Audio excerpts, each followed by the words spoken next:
सुबह सुबह उठकर काम पर जाने के लिए तैयार हो रहा होता है कि तभी रमेश की बेटी नेहा अपने पिता रमेश से कहती है, अरे पिताजी, आज आप काम पर जाने के लिए फिर से तैयार हो गए। आपको पता है ना कि कुछ दिनों से आपकी तबीयत ठीक नहीं है और डॉक्टर साहब ने आपको आराम करने को कहा है, पर आप होगी किसी की सुनते ही नहीं। अगर आपको कुछ हो गया तो मेरा क्या होगा? अरे मेरी बिटिया रानी, मैं बिल्कुल ठीक हूँ। बस थोड़ी सी कमजोरी है, वो भी कुछ ही दिनों में ठीक हो जाएगी।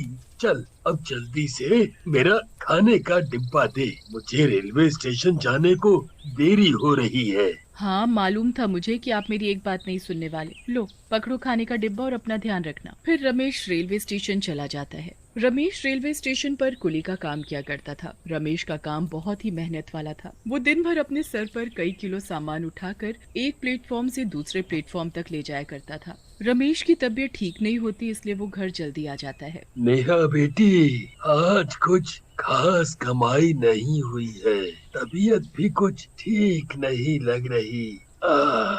अभी आराम करता हूँ, कल सुबह जल्दी काम पर चला जाऊँ। नेहा रमेश का सिर छूकर देखती है और बोलती है, हे भगवान पिताजी, आपका सिर तो इतना गर्म है जितनी की चाय गर्म होती है। इतना तेज बुखार है आपको, और आप हो कि सुबह जल्दी काम पर जाने की बात कर रहे हो। जब तक आप ठीक नहीं हो जाते आप कहीं नहीं जाओगे बस। रमेश नेहा की बात नहीं सुनता और सुबह जल्दी उठकर अपने कुली के कपड़े पहनकर तैयार हो जाता है और काम पर चला जाता है। रमेश को बहुत कमजोरी महसूस होती है, लेकिन वो फिर भी सामान सिर पर रखकर ले जाने लगता है कि तभी रमेश चक्कर खाकर जमीन पर गिर पड़ता है और उसके सिर पर बहुत चोट आती है, जिसकी वजह से रमेश की उसी समय मौत हो जाती है। ये बात नेहा को पता चलती है तो नेहा रोते हुए बोलती है, हे भगवान, ये क्या हो गया? एक पिताजी के अलावा मेरा है ही कौन इस दुनिया में, जो उन्हें भी आपने अपने पास बुला लिया। रमेश को गुजरे हुए कुछ दिन बीत जाते हैं। नेहा के पास घर में खाने के लिए अब कुछ भी नहीं बचा था। नेहा रोते रोते बोलती है, पिताजी जिंदा थे तो कभी मुझे भूखा नहीं सोने देते थे और रोज मेरे लिए कुछ न कुछ खाने को लाया करते थे। नेहा अपने आंसू पोंछती है और बोलती है, ऐसे रोने से कुछ नहीं होगा। 2 दिनों से मैंने कुछ भी नहीं खाया है, अब मुझे भी कुछ न कुछ करना ही होगा। नेहा अपने पिताजी के कुली के कपड़े पहनती है और बोलती है, मैं भी अपने पिताजी की तरह खूब मेहनत करूंगी। ऐसे बोलकर नेहा रेलवे स्टेशन पर काम के लिए जाती है। नेहा बहुत ही सुंदर थी, इसलिए हर कोई नेहा को अपना सामान ले जाने के लिए बोलने लगता है। पास ही में खड़े 3 कुली दोस्त कालू, मोहन और टिंकू नेहा को अपनी बड़ी बड़ी आंखों से घूर रहे होते हैं। अरे मोहन, ये तो अपने रमेश काका की बेटी नेहा है ना, जो कुली बनकर सबका सामान ले जा रही है। तनिक देखो तो इसे, कितनी खूबसूरत है। सच भैया, ये तो बहुत ही गजब की है रे।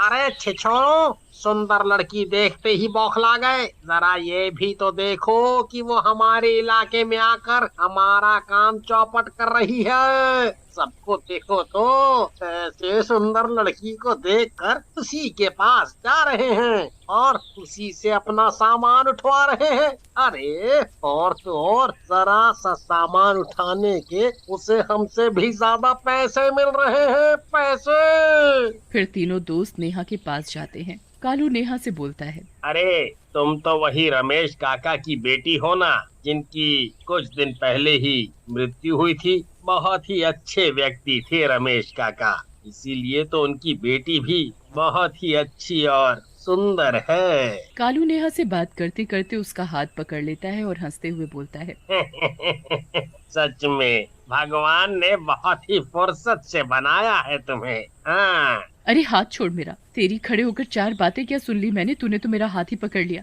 चल अब जा यहाँ से और दोबारा मेरे आसपास भी मत भटकियो। अच्छा, हमारे ही एरिया में आकर हमें ही धौंस दिखाती है। ए सुन लड़की, यहाँ से दूसरे प्लेटफॉर्म पर चली जा। हाँ। क्यों जाऊँ यहाँ से? आए बड़े मुझे इस प्लेटफॉर्म से भगाने वाले। अरे भैया, इस सुंदरी ने तो तुम्हें ही फटकार लगा दी। अरे देखना कल ये लड़की, अरे क्या नाम है इसका? हाँ, नेहा, यहाँ नजर ही नहीं आएगी। रात को नेहा अपने घर वापस आती है और अपने पास ढेर सारे पैसे देखकर बहुत खुश होती है और बोलती है, आज तो मेरी बहुत अच्छी कमाई हुई है। आज मैं 2 दिनों के बाद पेट भर कर खाना खाऊंगी। फिर अगले दिन नेहा जल्दी उठकर अपने कुली के कपड़े पहनकर खुशी खुशी स्टेशन पर जाती है। स्टेशन पर नेहा को सामान उठाते देख तीनों दोस्तों को बहुत ही गुस्सा आता है और वो जैसे ही नेहा को अकेला पाते हैं उसे छेड़ने लगते हैं। अरे मेरी रानी, काहे इतना भाव खाती हो? जरा तनिक हम तीनों की तरफ भी थोड़ा ध्यान दे लो। हे भगवान, तुम तीनों ने तो हद ही कर दी। तुम तीनों जाते हो यहाँ से या मैं शोर मचाकर लोगों को इकट्ठा करूं। तभी टिंकू नेहा का जोर से हाथ पकड़ लेता है। नेहा उन तीनों की इस हरकत से बहुत डर जाती है और अपना हाथ छुड़ाकर वहाँ से भागने लगती है और भागते हुए रेल की पटरी पर जा गिरती है कि तभी वहाँ ट्रेन आ जाती है और नेहा की ट्रेन के नीचे आने की वजह से मौत हो जाती है। नेहा की मौत हो जाने से वो एक चुड़ैल बन जाती है। इन तीनों को तो मैं छोड़ूंगी नहीं, जैसे मैं मरी हूँ वैसे ही ये तीनों भी मरेंगे। अगले दिन चुड़ैल एक सुंदर लड़की का रूप लेकर कुली के कपड़ों में रेलवे स्टेशन पर जाती है। अरे साहब लाइए, ये बैग मुझे दीजिए, मैं ले जाती हूँ और मैं ज्यादा पैसे भी नहीं लूंगी। अरे भाई टिंकू, अब ये इतनी सुंदर कुली कहाँ से आ गई? अरे चलो भैया, जरा चलकर इससे भी मजे लेते हैं। हाँ? सुंदर लड़की को देखकर वे तीनों दोस्त उसके पास जाते हैं और उसे भी छेड़ने लगते हैं। अरे ओ सुंदरी, जरा अपना नाम तो बता दो।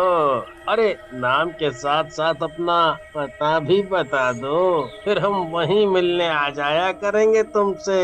कालू सुंदर लड़की का हाथ पकड़ लेता है और हंसते हुए बोलता है अरे मेरी सुंदरी, चलो चलकर तुम्हें बढ़िया सी चाय पिला कर लाएं। अरे कमबख्त, छोड़ मेरा हाथ। अरे कमीने, हाथ छोड़ता है कि नहीं? रुक, ऐसे नहीं मानेगा तू। अभी शोर मचाकर सबको बुलाती हूँ और तेरी पिटाई लगवाती हूँ। अरे अरे अरे, आप शोर क्यों बचाती हो? हम है ना, हम छुड़ाते हैं आपका हाथ। अरे ओ कालू, छोड़ दे रहे इनका हाथ, नहीं तो खामखा ये कुली मैडम जी शोर मचा देंगी। फिर चुड़ैल सुंदर लड़की के रूप में बोलती है, आज तो तुम्हें छोड़ देती हूँ, पर ऐसी गलती फिर दोबारा मत करना, नहीं तो अच्छा नहीं होगा तुम तीनों के लिए, ये याद रखना। अरे भैया, काहे जाने दिया इस कुली सुंदरी को? और जरा इसके तेवर तो देखो। हैं?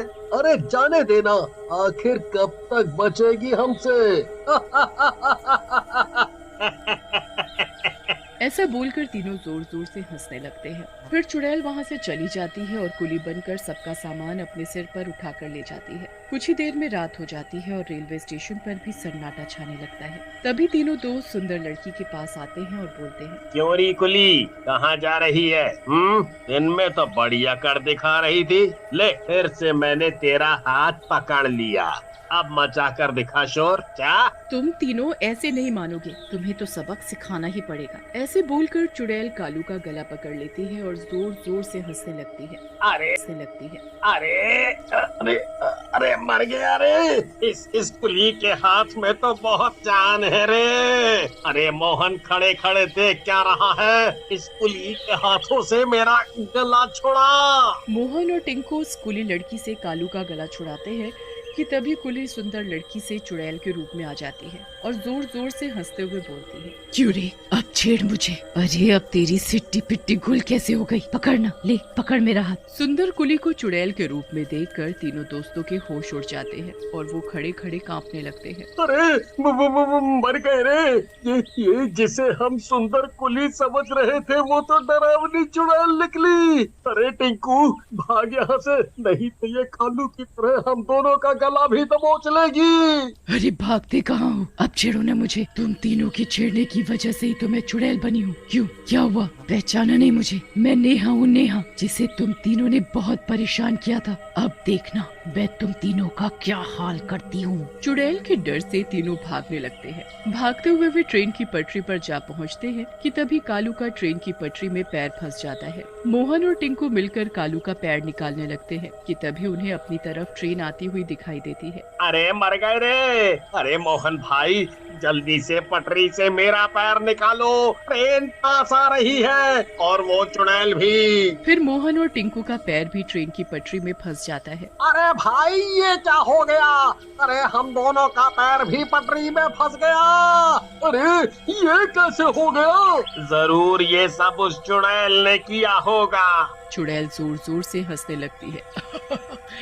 हाँ, ये सब मैंने किया है। अब देखना तुम तीनों भी वैसे ही मरोगे जैसे मैं मरी थी। हमें माफ कर दो चुड़ैल जी, हमसे बहुत बड़ी गलती हो गई। आज के बाद फिर कभी किसी लड़की को नहीं छेड़ेंगे। हमें माफ कर दो, हमें माफ कर दो। तभी ट्रेन वहां आ जाती है और तीनों ट्रेन के नीचे आकर मर जाते हैं। तीनों